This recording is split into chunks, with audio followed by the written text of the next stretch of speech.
श्रीपरमात्मने नमः। अथ पञ्चदशोऽध्यायः। पुरुषोत्तमयोगः। श्रीभगवानुवाच ऊर्ध्वमूलमधः शाखम् अश्वत्थं प्राहुरव्ययं छन्दांसि यस्य पर्णानि यस्तं वेद स वेदवित्।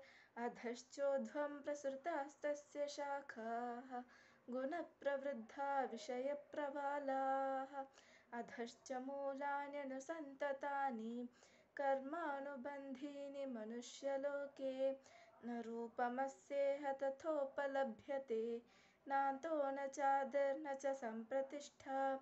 अश्वत्थमेनं सुविरूढमूलम् असङ्गशस्त्रेण दृढेन चित्वा ततः पदं तत्परिमार्गितव्यं यस्मिन् गता न निवर्तन्ति भूयः।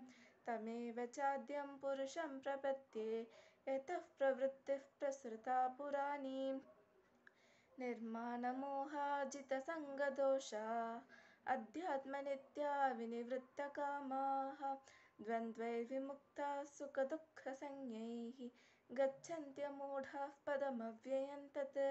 न तद्भासयते सूर्यः न शशाङ्को न पावकः यद्गत्वा न निवर्तन्ते तद्धाम परमं मम।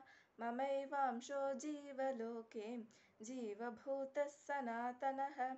मनः षष्ठानीन्द्रियाणि प्रकृतिस्थानि कर्षति।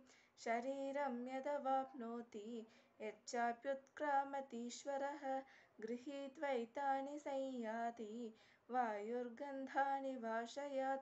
श्रोत्रं चक्षुस्पर्शनं च रसनं घ्राणमेव च अधिष्ठाय मनश्चायं विषयानुपसेवते।